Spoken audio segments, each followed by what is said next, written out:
അതായത് സബ് ഷെല്ലുകൾ അവരുടെ എനർജിയുടെ ഇൻക്രീസിങ് ഓർഡറിൽ നമുക്ക് എങ്ങനെ അറേഞ്ച് ചെയ്യാം എന്നുള്ളതാണ് നോക്കുന്നത്. നമ്മൾ കഴിഞ്ഞ ദിവസം സബ് ഷെൽ ഇലക്ട്രോണിക് കോൺഫിഗറേഷൻസ് എങ്ങനെ എഴുതണം എന്ന് പരിചയപ്പെട്ടായിരുന്നു. അപ്പോൾ ഇനി നമുക്ക് ഈ സബ് ഷെൽ ഇലക്ട്രോണിക് കോൺഫിഗറേഷൻ എഴുതണമെങ്കിൽ നമുക്ക് തീർച്ചയായിട്ടും അവരുടെ എനർജിയുടെ ഇൻക്രീസിങ് ഓർഡർ, സബ് ഷെല്ലുകളുടെ എനർജിയുടെ ഇൻക്രീസിങ് ഓർഡർ എന്താണെന്ന് മനസ്സിലാക്കിയിരിക്കണം. അപ്പോൾ അത് ഇനി നമുക്കിന്ന് പരിചയപ്പെടാം. നമുക്കറിയാം, ഇപ്പോൾ കെ, എൽ, എം, എൻ എന്നീ ഷെല്ലുകൾ നോക്കിക്കഴിഞ്ഞാൽ കെ ഷെല്ലിന് ഏറ്റവും എനർജി കുറവും എൻ ഷെല്ലിന് ഏറ്റവും എനർജി കൂടുതലുമാണ്. അതുകൊണ്ട് തന്നെ ഇലക്ട്രോൺ ഫില്ലിംഗ് നടക്കുന്നത് ഫസ്റ്റ് കെ ഷെല്ല് ഉൾക്കൊള്ളാവുന്ന പരമാവധി ഇലക്ട്രോണും ഉൾക്കൊണ്ടതിന് ശേഷം മാത്രമേ എൽ ഷെല്ലിൻ്റെ ഫില്ലിംഗ് സ്റ്റാർട്ട് ചെയ്യുള്ളൂ. ഇത് എൽ ഷെല്ല് ഉൾക്കൊള്ളാവുന്നത് കഴിഞ്ഞിട്ട് മാത്രമേ എം ഷെല്ലിലോട്ട് പോകുള്ളൂ. ഇങ്ങനെയാണ് നമ്മുടെ ഷെല്ലുകളിൽ ഇലക്ട്രോൺ ഫില്ലിംഗ് നടക്കുന്നത്. ഷെല്ലുകളുടെ എനർജിയുടെ ഇൻക്രീസിങ് ഓർഡർ നോക്കിയാൽ കെ, എൽ, എം, എൻ എന്ന രീതിയിലാണ്. നമ്മൾ സ്വാഭാവികമായിട്ടും ചിന്തിക്കും, അപ്പോൾ സബ് ഷെല്ലുകളിലും അങ്ങനെ തന്നെ ആയിരിക്കും. അതായത് കെയിലെ സബ് ഷെല്ലുകളിൽ കഴിഞ്ഞിട്ട് എല്ലിലെ സബ് ഷെല്ലുകൾ കഴിഞ്ഞിട്ട് എമ്മിലെ സബ് ഷെല്ലുകൾ കഴിഞ്ഞിട്ട് എൻ എന്ന രീതിയിലായിരിക്കും നമ്മൾ ചിന്തിക്കുക. നമുക്ക് ഈ ഒരു ഗ്രാഫ് ഒന്ന് നോക്കാം. ഗ്രാഫിൽ ഷെല്ലുകളും അവരുടെ എനർജിയുടെ ഇൻക്രീസിങ് ഓർഡറിൽ ആ ഷെല്ലുകൾ അറേഞ്ച് ചെയ്തിരിക്കുന്നതാണ്, സബ് ഷെല്ലുകളെ അറേഞ്ച് ചെയ്തിരിക്കുന്നതാണ് കാണാൻ സാധിക്കുന്നത്. ആദ്യം കെ ഷെല്ലിലെ 1s കാണാൻ സാധിക്കും. അതിനുശേഷം നോക്കൂ, തൊട്ടടുത്ത ഹയർ എനർജി ഉള്ളത് ആർക്കാണ്? എൽ ഷെല്ലിലുള്ള 2s എന്ന് പറയുന്ന സബ് ഷെല്ലിനാണ്. അതിനുശേഷം അടുത്ത ഹയർ എനർജി ഉള്ള സബ് ഷെൽ എന്ന് പറയുന്നത് 2p ആണ്. അതിനുശേഷം ഇങ്ങോട്ട് പോകുമ്പോൾ നമുക്ക് കാണാൻ സാധിക്കുന്നത് എം ഷെല്ലിലെ സബ് ഷെല്ലായിട്ടുള്ള 3s-നെയാണ്. ശേഷം എം എന്ന് പറയുന്ന ഷെല്ലിലെ സബ് ഷെല്ലായിട്ടുള്ള 3p ആണ്. ശേഷം നമ്മൾ നോക്കൂ, നമ്മൾ എക്സ്പെക്ട് ചെയ്യുന്നത് എന്തായിരിക്കും? നെക്സ്റ്റ് വരാൻ പോകുന്നത് 3d ആയിരിക്കും. അതായത് എം ഷെല്ലിലെ ഇനി അവശേഷിക്കുന്ന 3d എന്ന് പറയുന്ന സബ് ഷെല്ലായിരിക്കും ഇനി അടുത്ത ഹയർ എനർജി എന്നായിരിക്കും നമ്മൾ എക്സ്പെക്ട് ചെയ്യുന്നത്. പക്ഷേ ഇവിടെ നോക്കൂ, 3pക്ക് ശേഷം അടുത്ത ഹയർ എനർജി ഉള്ള ആളാരാണ്? 3d അല്ല, 3dയെക്കാളും എനർജി കുറഞ്ഞ വേറൊരാളുണ്ട്. അത് എൻ എന്ന് പറയുന്ന ഷെല്ലിലെ 4s എന്ന് പറയുന്ന സബ് ഷെല്ലാണ്. അപ്പോൾ 3dക്ക് മുന്നേ 4s എന്ന് പറയുന്ന സബ് ഷെല്ലിനാണ് എനർജി കുറവ്. എന്ത് മനസ്സിലാക്കാം? എമ്മിലെ 3d എന്ന് പറയുന്ന സബ് ഷെല്ലിനേക്കാളും എനർജി കുറവാണ് എന്നിലെ 4s എന്ന് പറയുന്ന സബ് ഷെല്ലിന്. ഇതേമാതിരി അടുത്ത നോക്കൂ, 4sനേക്കാളും എനർജി കൂടുതലാണ് 3dക്ക്. തൊട്ടടുത്ത് വരുന്നത് 3dക്കാണ്. അതിനുശേഷം മാത്രമേ 4p വരുന്നുള്ളൂ. അപ്പം ഈ രീതിയിലാണ് സബ് ഷെല്ലുകളുടെ എനർജി എന്ന് പറയുന്നത്. നമ്മൾ എക്സ്പെക്റ്റ് ചെയ്യുന്ന പോലെ അല്ല സബ് ഷെല്ലുകളുടെ എനർജി എന്ന് പറയുന്നത്. ചില ഇടങ്ങളിൽ ആദ്യത്തെ കേസുകളിലൊന്നും കുഴപ്പമില്ല. ഒരു 3pക്ക് ശേഷം തൊട്ട് എനർജിയിൽ അങ്ങോട്ടും ഇങ്ങോട്ടും ചെറിയ ചെറിയ വേരിയേഷൻസ് വരുന്നുണ്ട്. ഈ സബ് ഷെല്ലുകളുടെ എനർജിയിൽ ഇത്തരത്തിലൊരു ചെറിയ ചെറിയ വേരിയേഷൻസ് വരുന്നത് കൊണ്ട് തന്നെ നമ്മൾ തീർച്ചയായിട്ടും വ്യക്തമായി അറിഞ്ഞിരിക്കണം ഈ സബ് ഷെല്ലുകളുടെ എനർജിയുടെ ഇൻക്രീസിങ് ഓർഡർ എങ്ങനെയാണ് എന്നുള്ളത് നമ്മൾ വ്യക്തമായി മനസ്സിലാക്കേണ്ടതുണ്ട്. എങ്കിൽ മാത്രമേ അതിനനുസരിച്ചിട്ട് നമുക്ക് ഇലക്ട്രോൺ ഫില്ല് ചെയ്ത് കൊടുക്കാൻ പറ്റും. എങ്കിലേ യഥാർത്ഥമായിട്ടുള്ള അല്ലെങ്കിൽ കറക്റ്റായിട്ടുള്ള സബ് ഷെൽ ഇലക്ട്രോണിക് കോൺഫിഗറേഷൻ കിട്ടുകയുള്ളൂ. നമ്മുടെ നോർമൽ ഇലക്ട്രോണിക് കോൺഫിഗറേഷൻസ് നമുക്ക് എഴുതാനായിട്ട് വലിയ ബുദ്ധിമുട്ടില്ല. നമ്മൾ ഓരോ ഷെല്ലുകളും നമുക്കറിയാം ഓരോ ഷെല്ലിൻ്റെയും എനർജിയുടെ ഇൻക്രീസിങ് ഓർഡർ.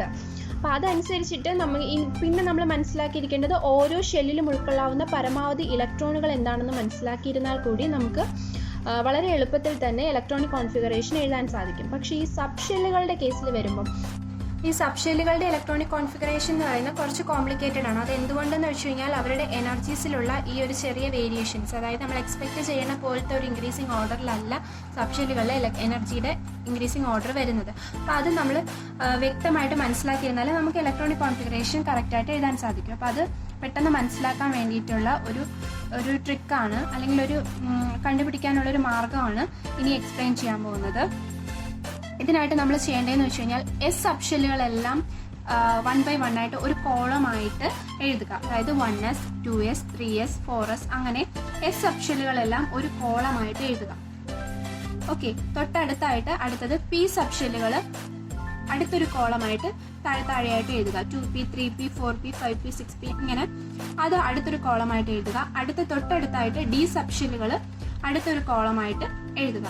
തൊട്ടിപ്പുറത്തായിട്ട് എഫ് സബ് ഷെല്ലുകളും ഇതേമാതിരി കോളംസ് ആയിട്ട് എഴുതുക. അങ്ങനെ 4 കോളംസ് നമുക്ക് ക്രിയേറ്റ് ചെയ്യാൻ പറ്റും. എസിന്റെ ഒരു കോളം, പിയുടെ ഒരു കോളം, ഡിയുടെ, എഫിന്റെ, അങ്ങനെ 4 കോളംസ് ക്രിയേറ്റ് ചെയ്യുക. നെക്സ്റ്റ് എന്ന് പറഞ്ഞു കഴിഞ്ഞാൽ നമ്മൾ ആരോ മാർക്ക് ചെയ്യുക. ആരോ മാർക്ക് ചെയ്യുമ്പോൾ ശ്രദ്ധിക്കേണ്ട കാര്യം, ആരോ സ്റ്റാർട്ട് ചെയ്യുന്നത് ഫ്രം റൈറ്റ് ആയിരിക്കണം. അതായത് ഇതിനെ എന്ത് ചെയ്യുക, ഒരു റൗണ്ടിനുള്ളിലാക്കുക. ശേഷം നമ്മൾ അടുത്ത ആരോ മാർക്ക് ചെയ്യുക. ആരോ മാർക്ക് ചെയ്യുമ്പോൾ ആരോ സ്റ്റാർട്ട് ചെയ്യേണ്ടത് ഫ്രം ദ റൈറ്റ്. ഇതിന്റെ റൈറ്റിൽ നിന്ന് ചരിച്ച് എന്ത് ചെയ്യുക, ലെഫ്റ്റിലേക്ക് നമ്മളൊരു ആരോ മാർക്ക് ചെയ്യുക. ആരോ മാർക്ക് വരേണ്ടത് ലെഫ്റ്റിലായിട്ടായിരിക്കണം. ഈ രീതിയിൽ ചരിച്ച് ആരോ മാർക്ക് ചെയ്യുക. അപ്പം 1s കൂടെ 2s കൂടെ 2p 3sനെയും കണക്ട് ചെയ്തിട്ട് ഒരു ആരോ പോവും. അടുത്ത 3p 4s ഇതിനെ രണ്ടിനെയും കണക്ട് ചെയ്തിട്ട് ആരോ പോവും. അടുത്ത 3d 4p 5s ഇതിനെ കണക്ട് ചെയ്തിട്ട് അടുത്തൊരു ആരോ പോവും.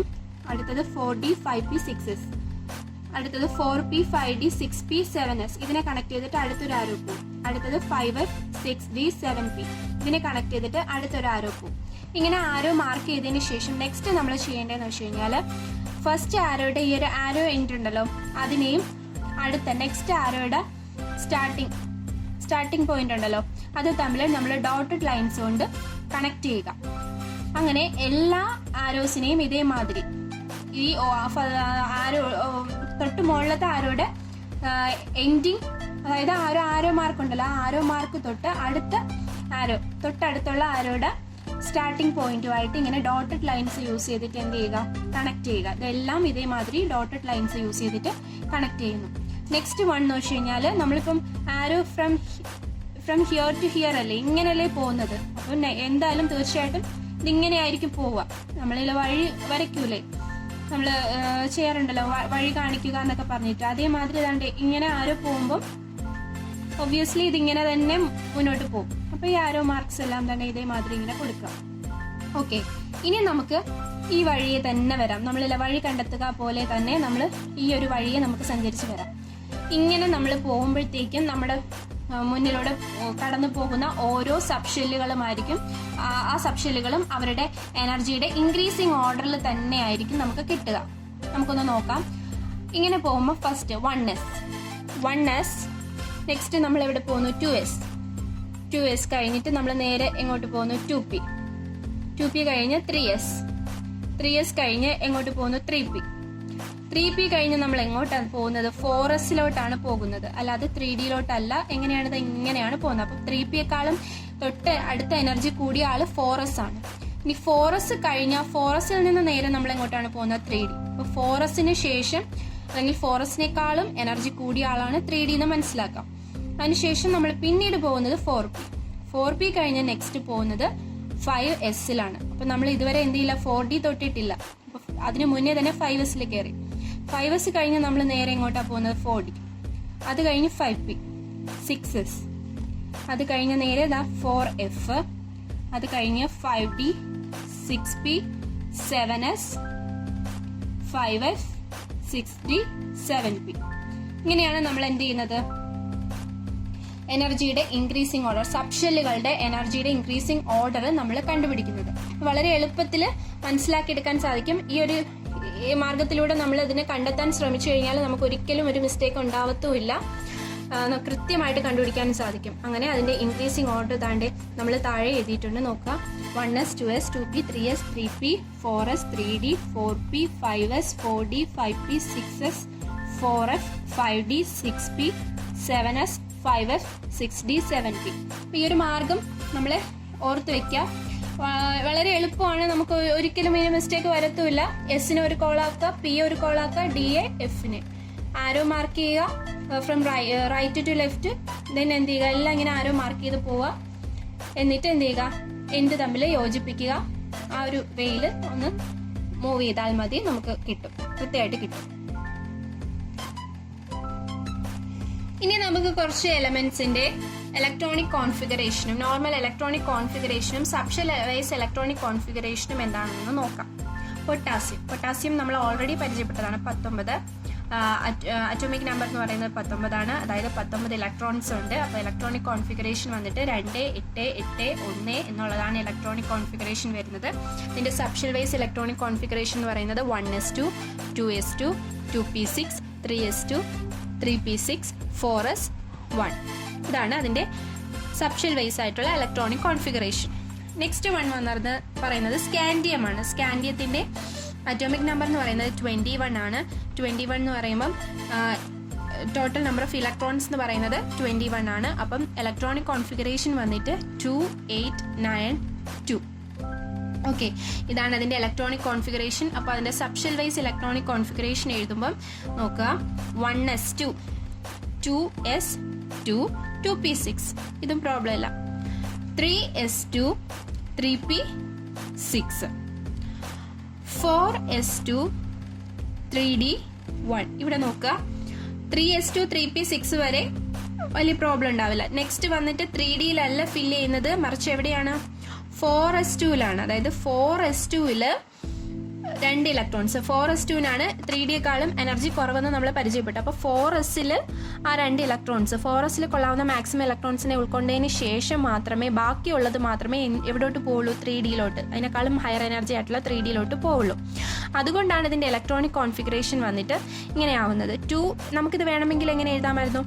2, 8, 10, 1 എന്ന് എഴുതിയാൽ പോരായിരുന്നോ എന്ന് നമുക്കൊരു ഡൗട്ട് വരില്ലേ? ഇലക്ട്രോണിക് കോൺഫിഗറേഷൻ എഴുതുമ്പോൾ 2, 8, 10, 1. കാര്യം തേർഡ് ഷെല്ലിൽ നമുക്ക് എത്ര ഇലക്ട്രോൺസിനെ കൊള്ളിക്കാൻ സാധിക്കും? 18 ഇലക്ട്രോൺസിനെ കൊള്ളാമല്ലോ. അപ്പം 2, 8, 10, 1 എന്ന് എഴുതിയാൽ പോരേ എന്ന് നമുക്ക് സ്വാഭാവികമായിട്ടും തോന്നാം. അപ്പം അതെന്തുകൊണ്ട് ഇങ്ങനെ വരുന്നു, അങ്ങനെ വരാതെ ഇങ്ങനെ വരുന്നു എന്ന് ചോദിച്ചു കഴിഞ്ഞാൽ എന്തുകൊണ്ടാണ്? 3p6 കഴിഞ്ഞിട്ട് പിന്നെയുള്ള ഇലക്ട്രോൺസ് എവിടെ പോകുന്നതുകൊണ്ടാണ്? പിന്നെയുള്ള 2 ഇലക്ട്രോൺസും എങ്ങോട്ട് പോകണം?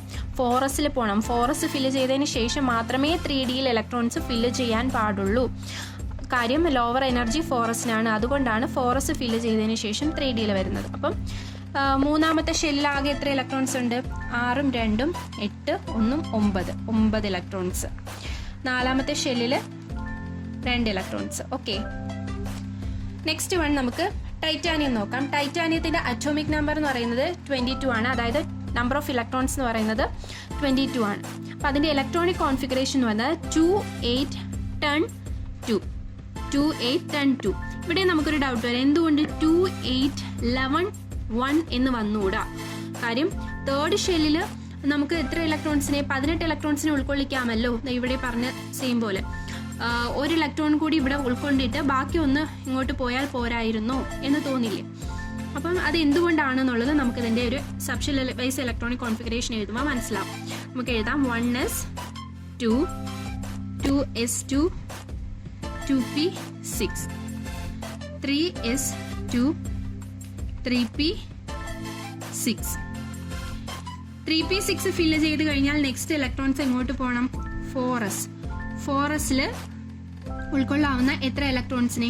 2 ഇലക്ട്രോൺസിനെയും എന്ത് ചെയ്യുക? ഉൾക്കൊള്ളണം. ശേഷം മാത്രമേ 3ഡിയിലോട്ട് പോവുള്ളൂ. 3ഡിയിലോട്ട് പോകുമ്പം 3ഡിയിൽ എത്ര ഇലക്ട്രോൺസ്? ബാക്കി ഇനി എത്രയുണ്ട്? 2 ഇലക്ട്രോൺസ്. ഇത്രയും കഴിഞ്ഞ് കഴിഞ്ഞാൽ ബാക്കി ഇനി എത്രയുണ്ട്? 2 ഇലക്ട്രോൺസ് കൂടിയുണ്ട്. ആ 2 ഇലക്ട്രോൺസ് 3ഡിയിലേക്ക് പോകും. ഓക്കെ, അപ്പോൾ 1s2, 2s2, 2p6, 3s2, 3p6, 4s2, 3d2 ആണ്. ഓക്കെ, അപ്പോൾ ഇനി നോക്കാം തേർഡ് ഷെല്ലിൽ എത്ര ഇലക്ട്രോൺസ് ഉണ്ട്? തേർഡ് ഷെല്ലിൽ 6ഉം 2ഉം 8ഉം 2ഉം 10 ഇലക്ട്രോൺസ്. ഫോർത്ത് ഷെല്ലിൽ എത്ര? 2 ഇലക്ട്രോൺസ്. ഓക്കെ, അതുകൊണ്ടാണ് ഇതിങ്ങനെ വന്നത്. Next one vanadium. വനേഡിയത്തിന്റെ അറ്റോമിക് നമ്പർ വന്നിട്ട് 23 ആണ്. അതായത് ടോട്ടൽ നമ്പർ ഓഫ് ഇലക്ട്രോൺസ് വന്നാൽ 23 ആണ്. ഇലക്ട്രോണിക് കോൺഫിഗറേഷൻ നോക്കാം. 2, 8, 11, 2. ഇവിടെയും സെയിം ഡൗട്ട്സ് തന്നെ ചോദിക്കാം. 12, 1 വന്നുകൂടെ? എന്തുകൊണ്ട് 11, 2 വന്നു എന്നുള്ളത് നമുക്കൊരു ഡൗട്ട് വരാം. നമുക്ക് അതിന്റെ electronic configuration subshell wise electronic configuration എഴുതാം. 1s2, 2s2, 2p6, 3s2, 3p6. Okay, 3p6 fill ചെയ്ത് കഴിഞ്ഞാൽ നെക്സ്റ്റ് വൺ പോകുന്നത് 4sലാണ്. 4sൽ മാക്സിമം എത്ര ഇലക്ട്രോൺസിനെ? 2 ഇലക്ട്രോൺസിനെ കൊള്ളുന്നു. Next 3d. 3ഡിയിൽ ബാക്കി എത്രയുണ്ട്? 3 ഇലക്ട്രോൺസ് ഉണ്ട്. ആ 3 ഇലക്ട്രോൺസ് 3ഡിയിലേക്ക് പോകും. 4s2 ഫില്ല് ചെയ്തതിന് ശേഷം മാത്രമേ 3ഡിയിൽ പോവുള്ളൂ. 3ഡിയിൽ ബാക്കി 3. അപ്പം 3യിൽ എത്ര? മൂന്നാമത്തെ ഷെല്ലിൽ maximum total number of electrons മൂന്നാമത്തെ ഷെല്ലിൽ എത്രയാ? 11. ഇനി നാലാമത്തെ ഷെല്ലിൽ എത്ര ഇലക്ട്രോൺസ് ഉണ്ട്? 2. ഓക്കെ, അപ്പോൾ അതുകൊണ്ടാണ് ഇങ്ങനെ ഇലക്ട്രോണിക് കോൺഫിഗറേഷൻ ഇങ്ങനെ വരാൻ കാര്യം. സബ്ഷെൽ വൈസ് ഇലക്ട്രോണിക് കോൺഫിഗറേഷൻ എഴുതുമ്പോൾ ഇവിടെ എനർജിയുടെ ഇൻക്രീസിങ് ഓർഡറിൽ നമ്മൾ അറേഞ്ച് ചെയ്യുമ്പോൾ 4s ഫില്ല് ചെയ്തതിന് ശേഷം മാത്രം 3d ഫില്ല് ചെയ്യുന്നത് കൊണ്ടാണ് ഇതിന്റെ ഇലക്ട്രോണിക് കോൺഫിഗറേഷൻസിൽ ഇതേമാതിരി ഒരു മാറ്റം ഉണ്ടാകുന്നത്. ഓക്കെ, നിങ്ങൾക്ക് എല്ലാവർക്കും ഇന്നത്തെ ക്ലാസ് ഇഷ്ടമായെന്ന് വിശ്വസിക്കുന്നു.